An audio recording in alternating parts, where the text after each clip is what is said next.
सब कुछ यही रह जाना है। एक राज्य में एक बार एक सन्यासी आया और सीधा राजा के महल में चला गया।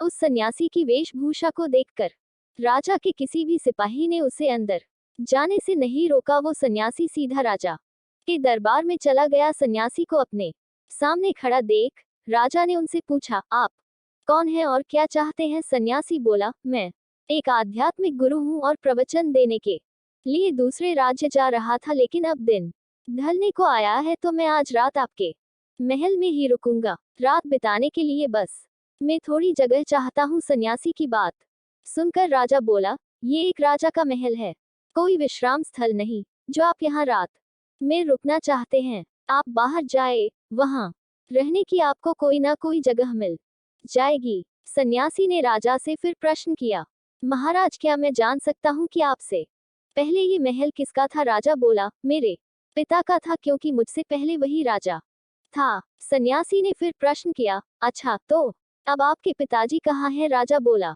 अब वो इस दुनिया में नहीं रहे, उन्हीं के बाद तो मैं राजा बना। अच्छा, आपके पिता से पहले ये महल किसका था?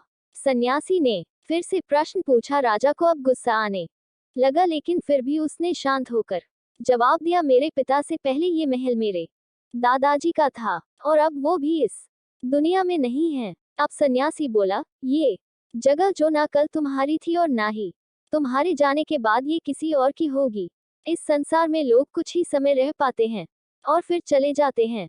जहां हम अपना समय बिताते हैं वही हमारा विश्राम स्थल है। ना तुम इसे अपने साथ लेकर जा पाओगे ना ही कोई और। बताओ, ये महल एक विश्राम स्थल नहीं है तो और क्या है? राजा उनकी बात समझ गया और हाथ जोड़कर माफी मांगने लगा। उसने सन्यासी को रुकने को जगह दे दी।